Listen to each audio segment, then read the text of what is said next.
Welcome to the Circuit de Barcelona Catalunya for the Spanish Grand Prix. Over the next few minutes, the teams will be heading out onto this classic Formula One track for what we're expecting to be a very hectic practice session. I'm here with Anthony Davidson once again. Nice to see you, Ant, and I wanted to ask you about how you go about improving the car over the course of a practice session. How much would you say is already known from the pre-race simulations? And how much do you have to do, how much do you have to work on with a real car on a real circuit? Well, that's a good question, Crofty, and I suppose the simple answer is that there's no such thing as too much information. As you say, the bigger teams have very complex simulations, vast numbers of clever people crunching the numbers back at base, but what they can't tell you is stuff like how the track condition's going to be, or what the temperature's going to be doing over the course of the day, and how all of that's going to be interacting with the tyre. There are so many millions of tiny variables involved in getting these cars around a racetrack quickly, but the computer can't tailor the car to a driver's specific balance requirements. At some point, you still need to put a human being in there and have them feel it through the seat of their pants.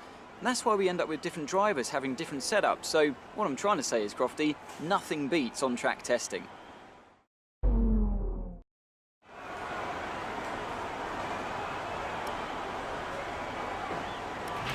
A bit like a rubber out on track. Try to take it easy for a couple of laps.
An interesting practice session there then. Let's remind ourselves of the top three, who are Hulkenberg,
Here we are at the Circuit de Barcelona Catalunya for the start of today's qualifying session.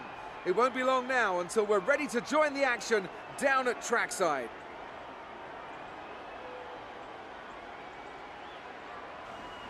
I want to talk briefly about the strategy in these qualifying sessions.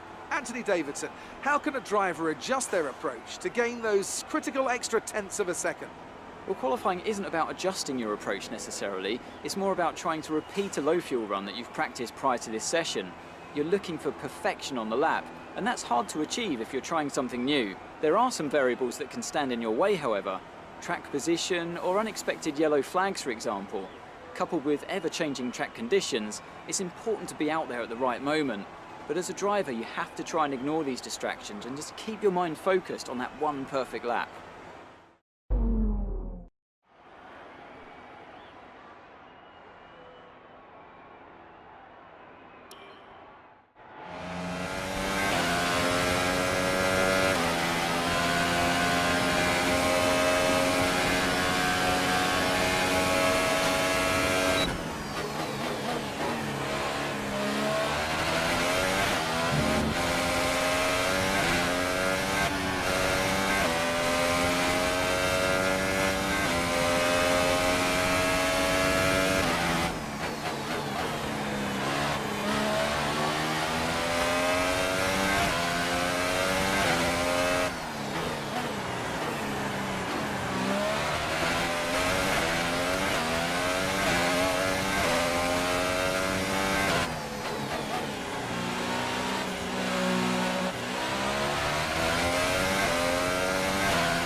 Okay, good job, mate. Really well done. That was a fantastic drive.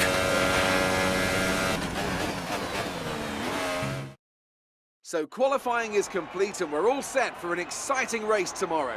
Your top three are Scott, Verstappen.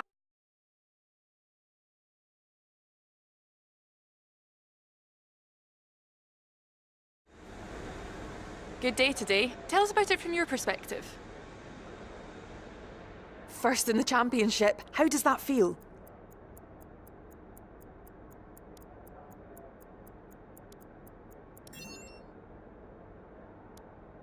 It's always good to qualify at the front, isn't it?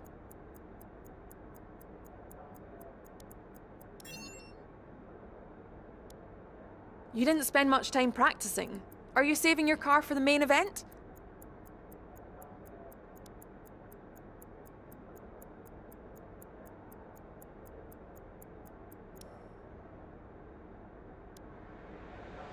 Appreciate your time.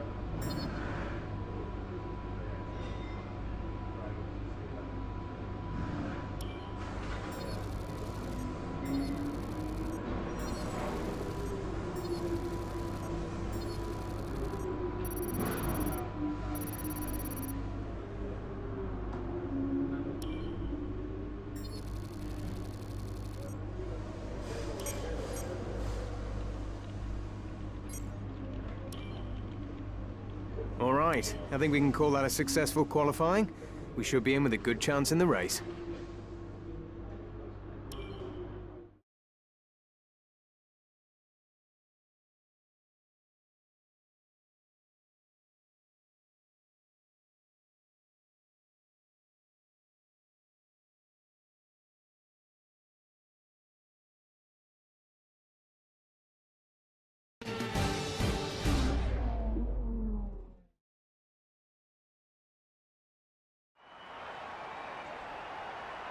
Good afternoon from a very familiar setting. It's race day here in Spain, and with everything still to play for in the championship battle, there's no room for mistakes in a Grand Prix that's well known for creating them.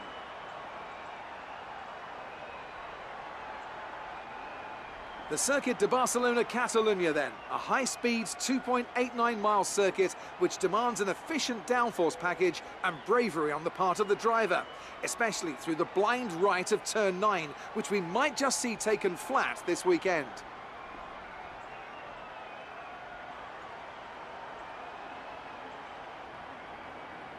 Anthony Davidson is here with me today. Together we'll be taking you through all the action of this Spanish Grand Prix. It can be hard for the cars to follow each other closely here due to the dirty air coming off the car in front. So perhaps we're looking at a more strategic Grand Prix, Ant. What do you think on that? I'm not too sure about that, Crofty. I mean, yes, as you say, it's hard to follow around here, but if you're brave on the brakes, you can get the job done down into turn 1, which is a medium-speed corner, so you have to be committed.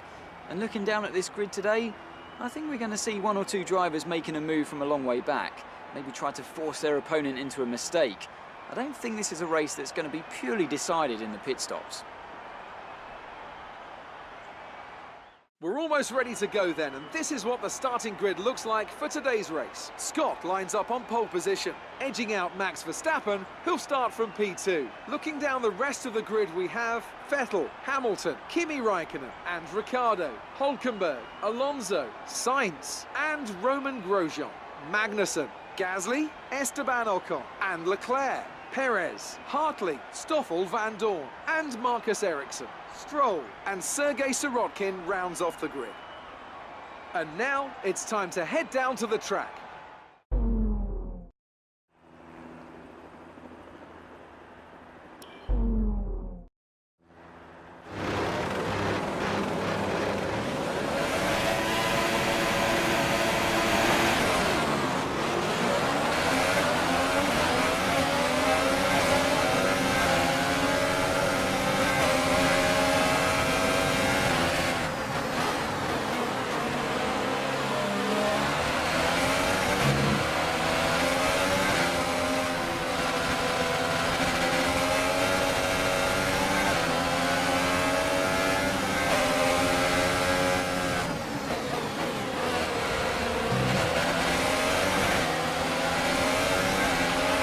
Alright, let's focus now for the rest of the race.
That was the fastest lap of the race. Keep this up.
Good job. That was the fastest lap of the race so far.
This is your final lap of the race.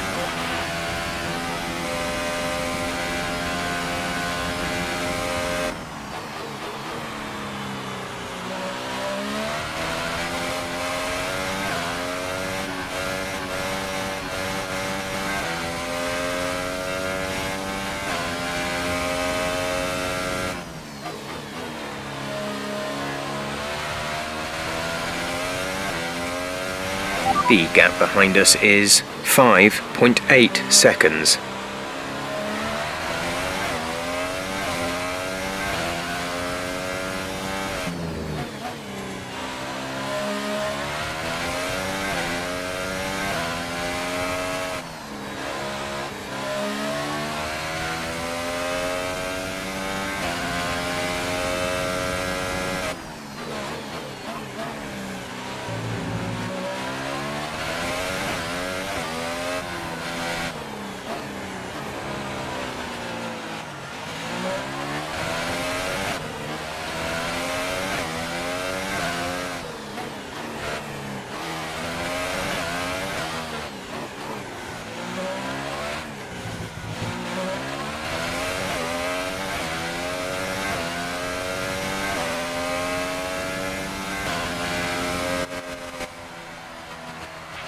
Absolutely awesome. Just amazing. Well done.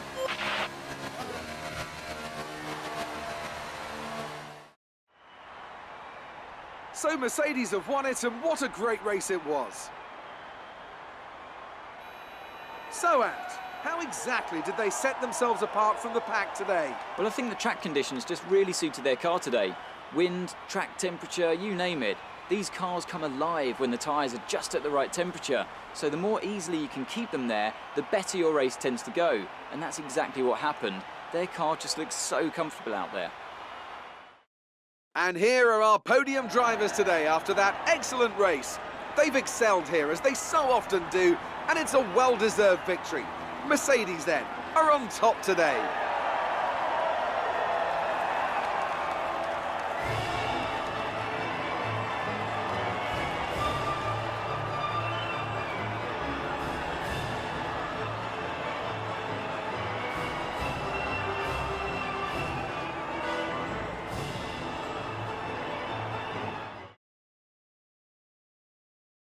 And now let's take a look at the drivers' standings. Scott increases their championship lead. And now